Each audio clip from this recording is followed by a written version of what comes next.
घोसी को समझिए एक प्रयोगशाला जहां तमाम तरह के परीक्षण हो रहे हैं।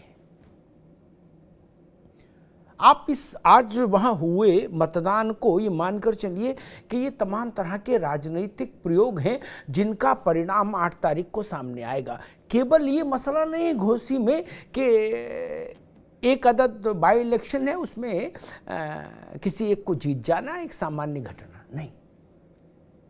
घोसी में इतने ज़्यादा पेचोखम हैं, उसका जो भी जनादेश आएगा वो इतनी ज़्यादा स्थापनाओं को या तो खंडित करेगा, तमाम स्थापनाओं को, और कुछ को पुनर्स्थापित करेगा, उसका जनादेश। इसलिए अखिलेश यादव से लेके योगी आदित्यनाथ तक सबका इम्तिहान है घोसी।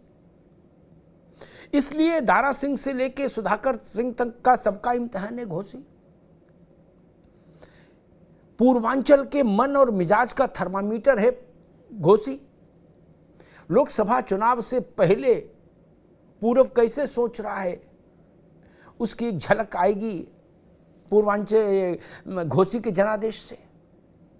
और पूर्वांचल इसलिए भी महत्वपूर्ण है 2 कारणों से। एक, 2022 में समाजवादी पार्टी ने विधानसभा चुनाव में पूर्वांचल में अच्छा प्रदर्शन किया था, भारतीय जनता पार्टी के लिए संकटपूर्ण परिस्थितियां पैदा की थी, एक।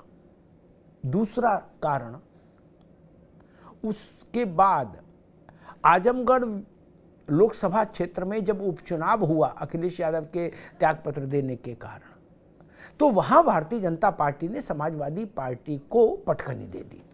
इसलिए पूर्वांचल महत्वपूर्ण है।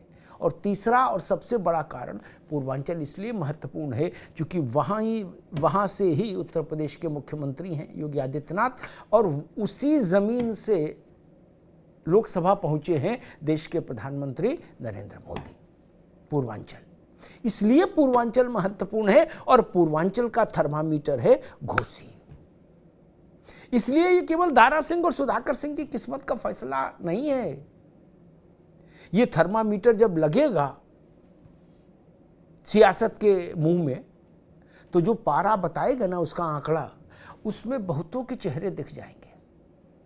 ओम प्रकाश राजभर कहाँ खड़े हैं, अनुप्रिया पटेल कहाँ खड़ी है, संजय निषाद कहाँ खड़े हैं, शिवपाल यादव की सांगठनिक क्षमता कहाँ पर है, अखिलेश यादव की साइकिल में कितने ताकत बची है। तमाम फैसले एक झटके में हो जाएंगे। एक जनादेश 1000 फैसले, है ना बड़ी बात। आपने ऐसा बहुत कम देखा होगा कि एक जनादेश, और वो भी बाई इलेक्शन, वो भी एक असेंबली सीट का, और 1000 फैसले कर दे। लेकिन इस बार ये उलटवासी होने जा रहे घोसी में। एक जनादेश 1000 फैसले। घोसी के परिणाम के आलोक में उत्तर प्रदेश में लोकसभा चुनाव की रणनीति बनेगी, जान लीजिए। INDIA को भी घोसी के परिणाम की प्रतीक्षा है, और भारतीय जनता पार्टी को भी घोसी के परिणाम की प्रतीक्षा है।